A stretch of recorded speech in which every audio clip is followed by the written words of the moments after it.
আমি জানি না এই মজলিসে কার মা নাই, কার বাবা নাই। হে আমার পর্দার আড়ালের মা, জানি না কার মা আর বাবা দুনিয়ার জমিনে নাই। হে মা, কত মোহাব্বত করে ভালোবাসে জানো। ওই যে হযরতে আলকামার বিবি নবীর দরবারে যায় সালাম দিলেন, আসসালাতু আসসালামু আলাইকা ইয়া রাসূলুল্লাহ, আসসালাতু আসসালামু আলাইকা ইয়া হাবিবাল্লাহ। নবী আমার উত্তর নিয়ে বললেন, মাগো তুমি কে কে এসেছো?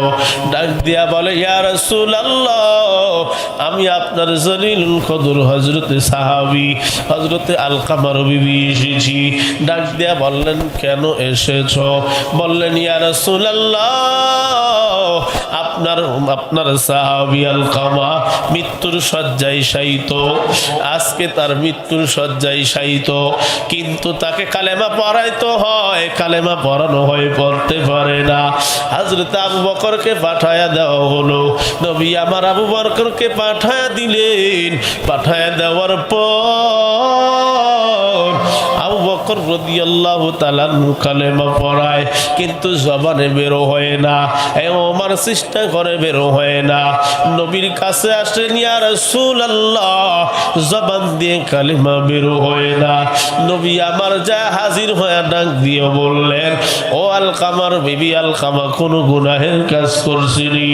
ডাক দিয়া বলে, ইয়া রাসূলুল্লাহ, আমার স্বামী তার মায়ের সঙ্গে বেয়াদবি করলো। নবী আমার ডাক দিয়া বলে, আলকামার মারে ডাক দাও। আলকামার মারে ডাক দিয়া নবী আমার বলে, আলকামার মা, তোমার সন্তানরে তুমি মাফ করে দাও। তোমার সন্তানরে যদি মাফ না করো, তোমার সন্তানের ঈমান নসিব হবে না। আলকামার মা চোখের পানি ফালায়, চোখের পানি ফালায় বলে, না ইয়া রাসূলুল্লাহ, আমার কলিজায় বড় আঘাত লেগে গেল, আমি আলকামারে মাফ করতে পারবো না। নবী আমার ডাক দিয়া বললেন, বিলাল যাও, ও বিলাল যাও, যাও যাও, লাকড়ি একত্রিত করিয়া আগুন জ্বালাইয়া দাও। আবার নবী যখন বিলালরে আদেশ দেয়, আলকামার মা ডাক দিয়া বলে, ইয়া রাসূলুল্লাহ, আগুন কেন জ্বালাবেন? কারণটা কি? নবী আমার ডাক দিয়া বললেন, আলকামার মা, তুমি যেহেতু সন্তানরে মাফ নাহি করবা, তোমার সন্তান জাহান্নামের আগুনে জ্বলবে, আমি রাসূলুল্লাহ সইতে পারবো না। অতএব আমি দুনিয়াতেই জ্বালায়া বিদায় করে দিই।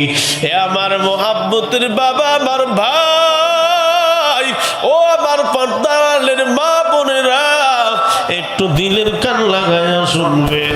জানি না এই মজলিসে কারো মা আর বাবা নাই, দুনিয়া ছেড়ে বিদায় নিয়ে কবরের জগতে গেল। এ গাজীপুরের বাস্তব ঘটনা। মুসলমান সন্তান মার শরীরে আঘাত করে দিল, এলাকার মধ্যে মুরব্বিদের নিয়ে সালিশ হয়ে গেল। সালিশের মধ্যে সন্তানরে 100 বেতের আঘাতের বাজেট হয়ে গেল।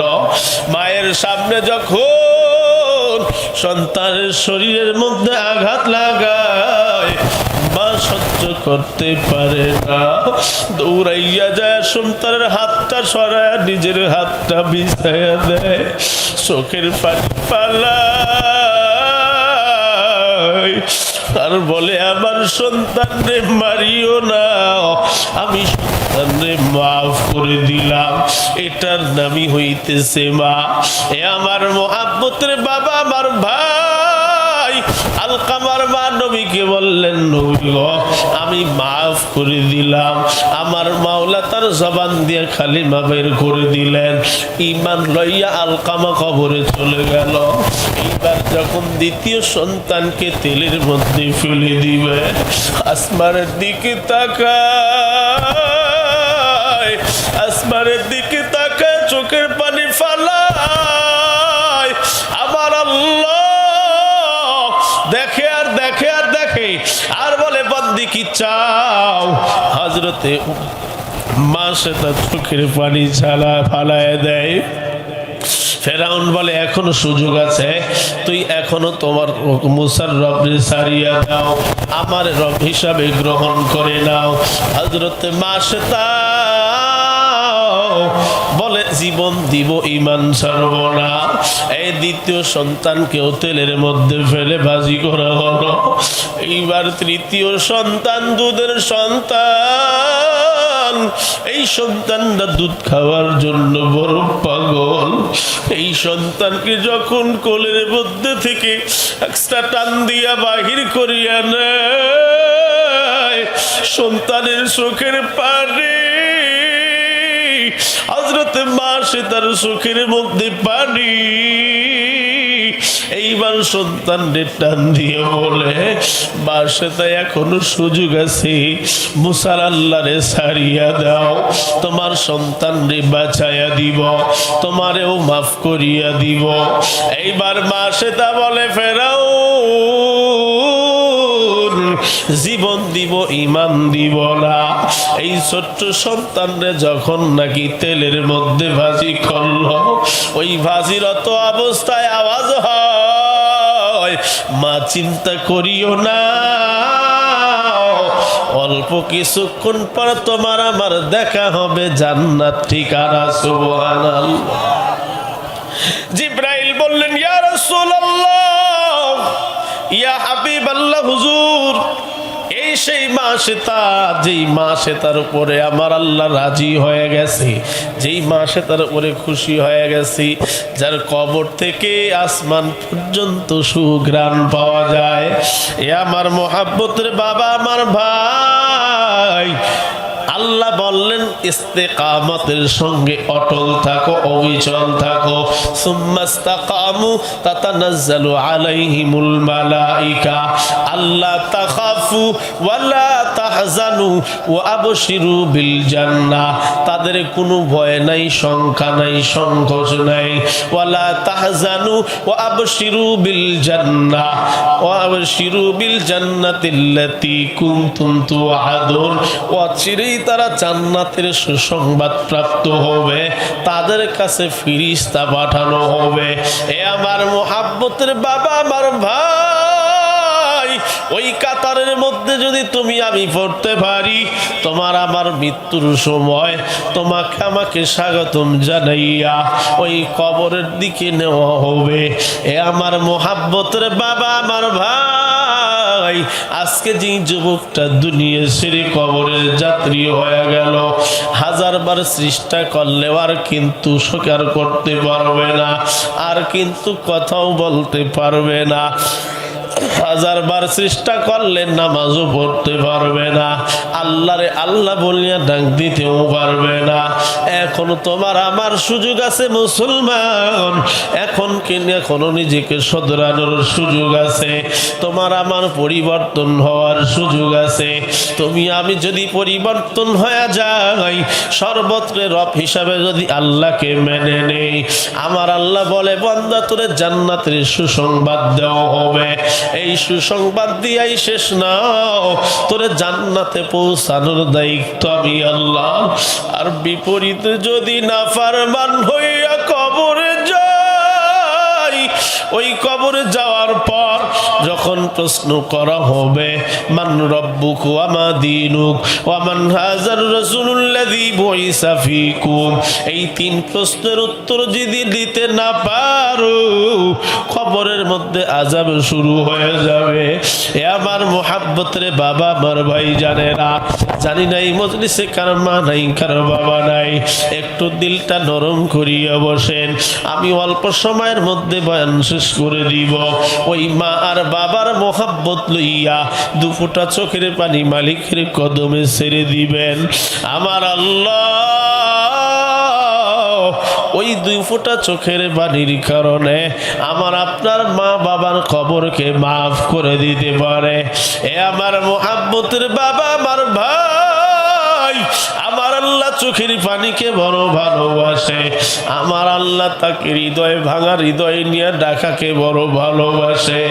আহারে, মাহফিল শেষ হয়ে সকলে বাড়িতে যাবে। বাড়িতে যাওয়ার পর কেউ বাসাতে বারে যায়, মা বলে ডাক দিবি, মা দরওয়াজা খুলে ভরে নিয়ে নিবে। কিন্তু এমনও কপাল পোড়া যুবক আছো, ওই মায়ের ঘরটা পড়ে আছে, ওই বাবার ঘরটা পড়ে আছে, কিন্তু ওই মা আর বাবারে পাবি না। ওই মা আর বাবার ডাকার কানে আসে না। ওই মার বাবা দুনিয়ার মায়া ছেড়ে কবরে গেল। যেই মা আর বাবা এমন একটা সময় ছিল, যেই সময় নিজে না খাইয়া তোমারে আমারে খাওয়াইতো।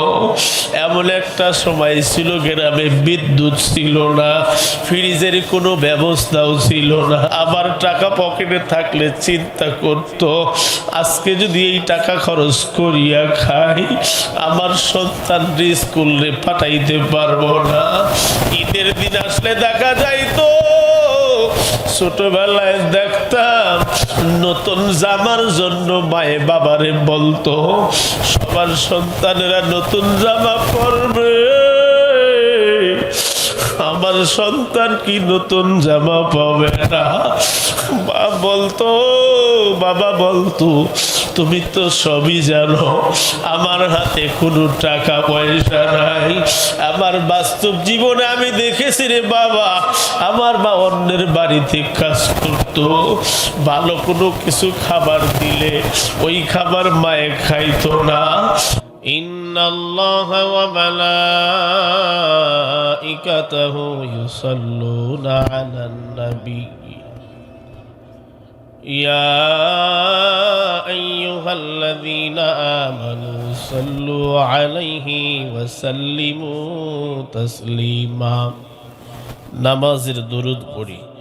আল্লাহুম্মা সাল্লি আলা মুহাম্মাদিন ওয়া আলা আলি মুহাম্মাদ কামা সাল্লাইতা আলা ইব্রাহিম ওয়া আলা আলি ইব্রাহিম ইন্নাকা হামিদুম মাজিদ। اللهم بارك على محمد وعلى آل محمد كما باركت على إبراهيم وعلى آل إبراهيم إنك حميد مجيد। الحمد لله। ঐতিহ্যবাহী জেলা সিরাজগঞ্জের অন্তর্গত তারাস উপজেলার আওতাধীন বিন্নাবাড়ি উত্তরপাড়া বাইতুল্লাহ জামে মসজিদের উদ্যোগে আয়োজিত 25শে জানুয়ারি 2026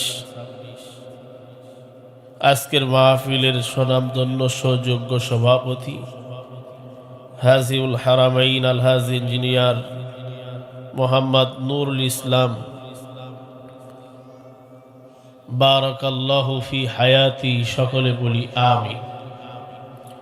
সহ সভাপতি বৃন্দ, প্রধান অতিথি, প্রধান মেহমান, বিশেষ অতিথিবৃন্দ,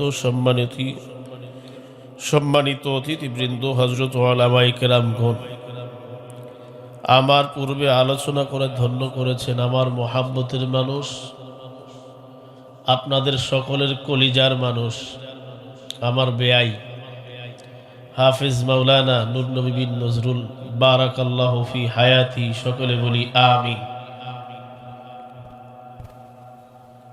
সহ সামনে বসা মুরব্বানে কেরাম, যুবক ভাইরা, পর্দার আড়ালের মা ও বোনেরা, আমার ডানে বামে বসা মুরব্বানে কেরাম, ওলামায়ে কেরামগণ, সকলকে আন্তরিক শুভেচ্ছা ও মোবারকবাদ জানিয়ে তারিফ ও শুকরিয়া আদায় করছি সেই মহান রবের দরবারে যে আল্লাহ রব্বুল ইজ্জত ওয়াল জালাল এখনো পর্যন্ত আমাদেরকে আরামের বিছানা হারাম করে কোরআনুল কারীমের মাহফিল তথা জান্নাতের বাগানে আসা বসা, কিছু কথা বলবো, আমলের নিয়তে শুনবো, এই লক্ষ্যে জুড়ে মিলে বসার সুযোগ করে দিয়েছেন।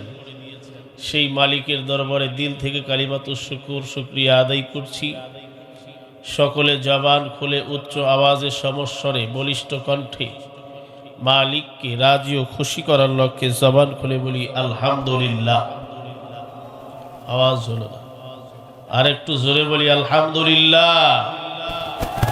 আল্লাহু আকবার। সুবহানাল্লাহ। সবাই বলি সুবহানাল্লাহ আলহামদুলিল্লাহ লা ইলাহা ইল্লাল্লাহ আল্লাহু আকবার। জবান খুলে বলেন প্রশংসা করলাম কার? আর একটু জবান খুলে বলি কার? বাহিরে সুন্দর আওয়াজ হইতেছে মাইকের, কিন্তু ভিতরে আওয়াজ নেই। ফাঁকে গেলে শোনা যায় না, কাছে গেলে শোনা যায়, কষ্ট হয়। এইগুলো যারা আমরা আয়োজন করি, আয়োজক, তারা আমরা মাথায় রাখবো। আমরা তারাশের মানুষ। আমার বাড়ি কিন্তু বাহিরে না, আমি ঢাকায় থাকি, এটা বাস্তব। আমরা চাই সস্তা, কথা ঠিক কি না? কে 500 কম নেই? হুজুরের 12টা বাজু, মসজিদের 500 টাকা বাঁচো, কথা ঠিক কি না? মাইক ভালো হলে আলোচনা করে মজা পাওয়া যায়। তো যাই হোক, অপারেটর ভাই চেষ্টা করতেছে, আমি দেখতেছি, অনেক সময় তাকাইছি, কিন্তু এখন যদি একটু বাড়াইতে যায় শব্দ করবে। তো আল্লাহ, অল্প সময় আপনাদের সামনে আমি গুনাহগার, অল্প কিছু সময় আপনাদেরকে কষ্ট দিব। সবাই থাকবেন না চলে যাবেন? জোরে বলেন, থাকবেন না চলে যাবেন? যতক্ষণই থাকবো উভয়ে ওয়াজ করবো ইনশা। আমি একা বলবো, আপনারা বলবেন না, তাহলে ওই ওয়াজের মধ্যে কোনো মজা? জোরে বলেন আছে? আমাদের তারাশের মানুষের আবার একটা বদ অভ্যাস আছে, সহজে কথা বলতে চায় না, মুখ খুলতে চায় না। অথচ আজকে বিকেলে মিটিং হয়েছে, আপনাদের সংসদ সদস্য পদপ্রার্থী এক নেতা এসেছিল, নাম বলবো না। সেই আওয়াজ, ওই আওয়াজে কোনো ফায়দা আছে? দুনিয়াতে 500 টাকার নোট পাবেন, আখেরাতে কোনো ফায়দা আছে?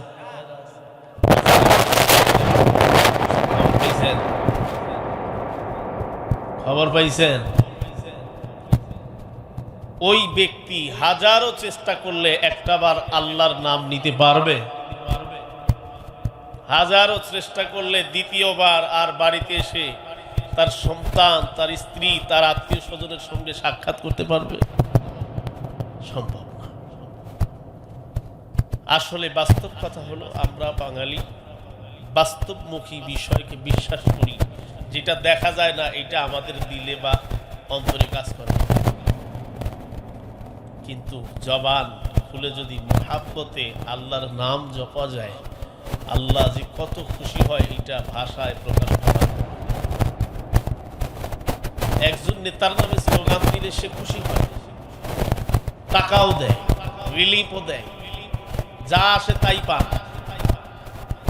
কিন্তু আল্লাহকে যদি মুহাব্বত দিয়ে ডাক দেওয়া যায়, আল্লাহ একটা ডাকের বিনিময়ে তামাম জীবনের গুনাহ মাফ করে দেয়। সুবহানাল্লাহ।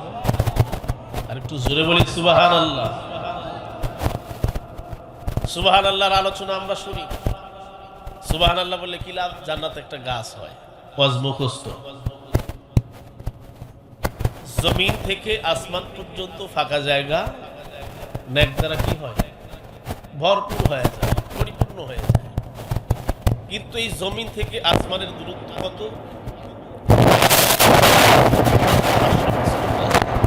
কয়শো বছর? আপনার আমার হায়াত কয় বছর? 100 বছর? যদি হয়েও থাকে 100 বছর, ওই 100 বছরের রাস্তা গেলেন, আর 400 বছর কে যাবে? সম্ভব? এই যে এত বড় একটা ওয়াফার আমার আপনার মালিক আমাকে আপনাকে দিয়েছেন, কিন্তু এটা বাহ্যিক দৃষ্টিতে দেখা না যাওয়ার কারণে আমরা সুবহানাল্লাহ বলতে রাজি না। কথা ঠিক কিনা? 500 টাকা দেখি আমার জবান দিয়ে বের হয়ে যায়, অমুক ভাইয়ের চরিত্র ফুলের মতো পবিত্র। এই স্লোগান কখনো দিবেন না। একটা ফুল, তার কোনো পাপ নাই। একজন মানুষ তার জীবনে অবশ্যই পাপ আছে না নাই? আপনি নিজেও জানেন যে সে আগেও ঘুষ খাইছে, তারপরেও স্লোগান দেন ফুলের মতো পবিত্র।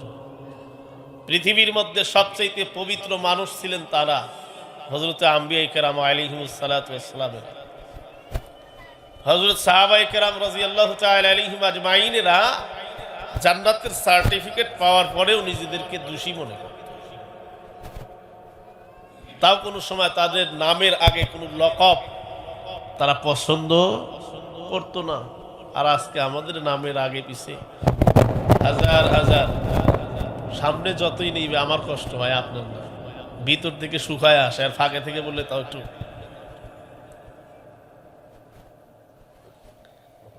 তো যাই,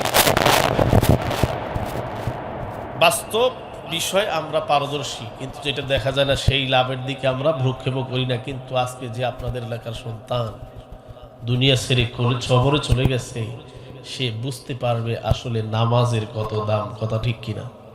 জোরে বলেন ঠিক কিনা?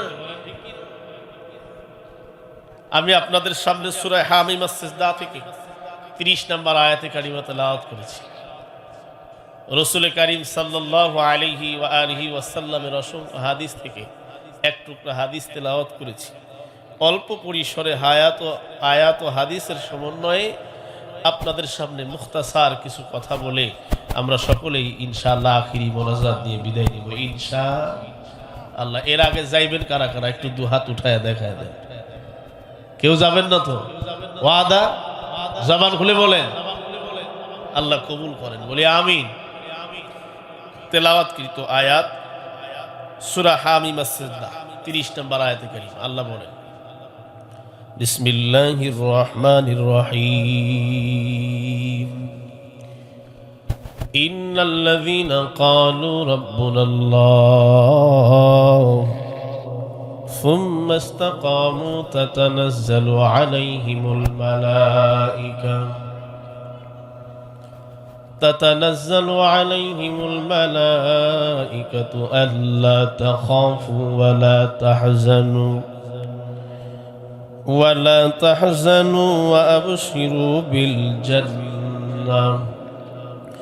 وأبشروا بالجنة التي كنتم توعدون।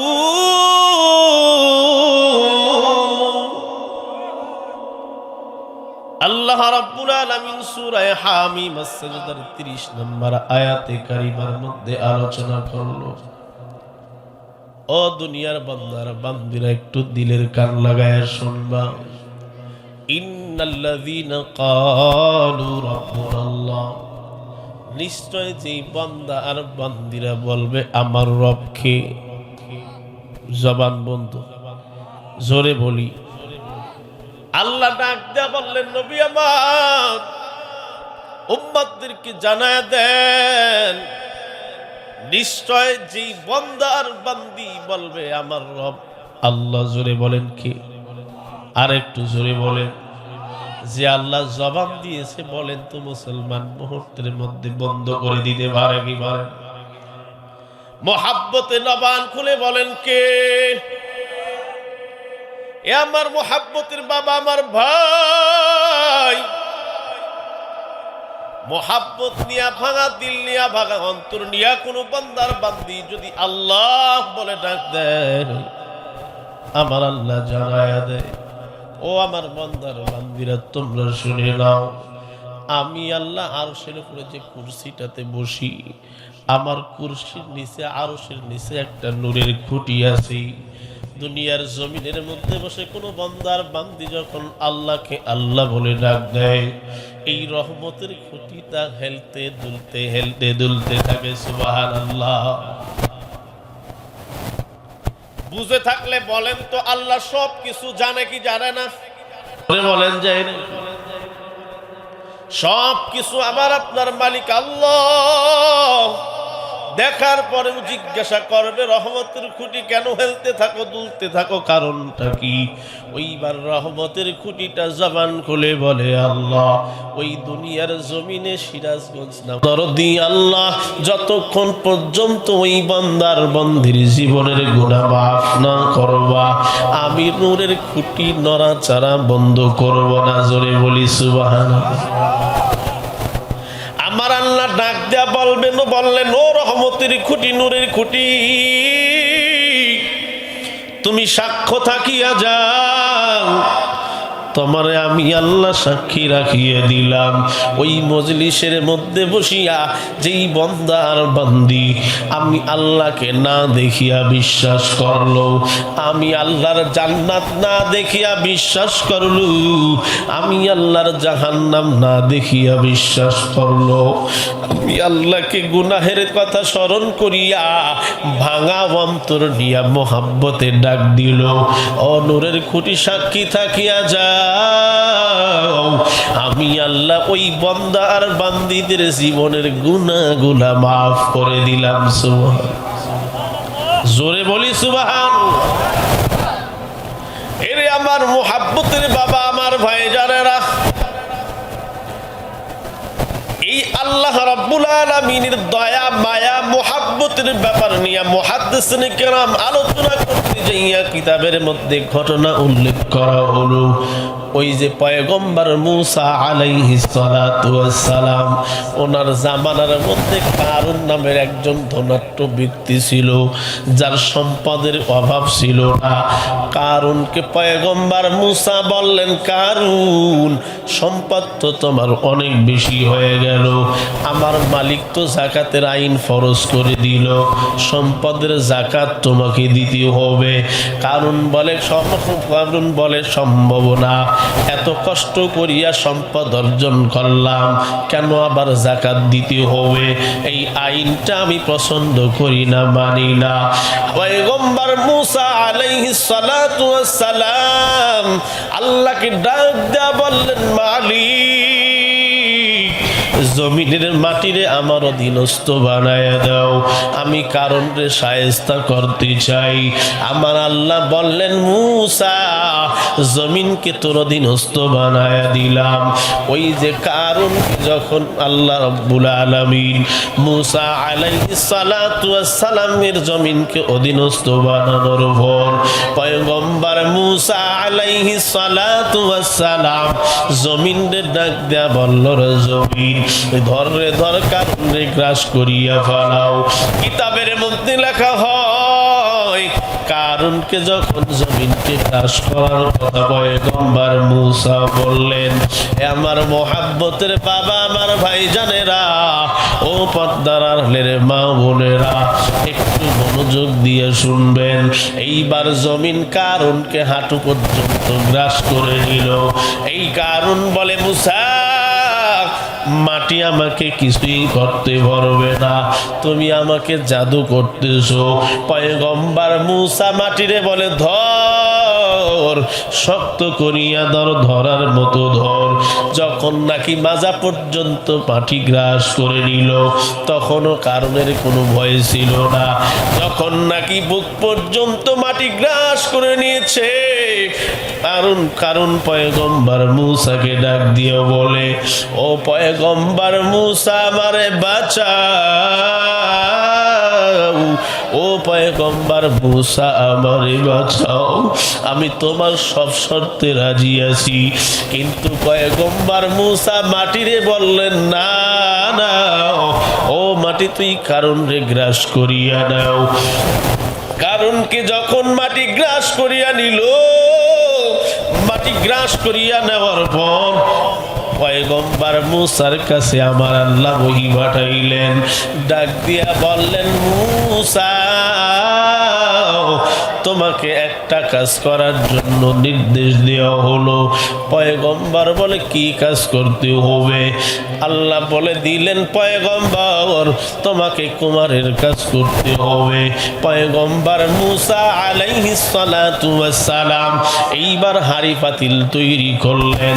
হাড়ি পাতিল তৈরি করিয়া রোদ্রে শুকাইয়া পড়াইয়া সুন্দর ডিজাইন করিয়া যখন বাজারজাত, এক কথায় গুদামজাত করবে, এক জায়গায় রেখে দিবে, পরিপূর্ণ কাজ কমপ্লিটের ভোর আমার আল্লাহ বললেন, মুসা, যেই জিনিসগুলো হাড়ি পাতিলগুলো তুমি বানাইলা, এই হাড়ি পাতিলগুলো ভেঙে ফেলো। পয়গম্বর মুসা আলাইহিস সালাতু ওয়াস সালাম এই হাড়ি পাতিলগুলো ভেঙে ফেললেন। হাড়ি পাতিলগুলো ভেঙে ফেলার পর পয়গম্বর মূসা মাথাটা নিচের দিকে দিয়া চিন্তিত মনে মলিন চেহারায় বসে আছি। আমার আল্লাহ ডাকটা বলে, মূসা কেন তোমার চেহারাটা মলিন, কারণটা কি? পয়গম্বর মূসা ডাকটা বলে, মালিক আয় রব্বুল আলামিন, কেমন কুদরত আপনার বুঝতে পারি না। ওয়াটার দিলেন, হাড়ি পাতিল বানাইতে হবে, বানাইলাম এত কষ্ট করিয়া, সুন্দর করিয়া, তো কষ্ট করিয়া কমপ্লিট করলাম, আবার ভাঙতেও বললেন, কারিশমাটা বুঝতে পারলাম না। বলি আল্লাহু আকবার।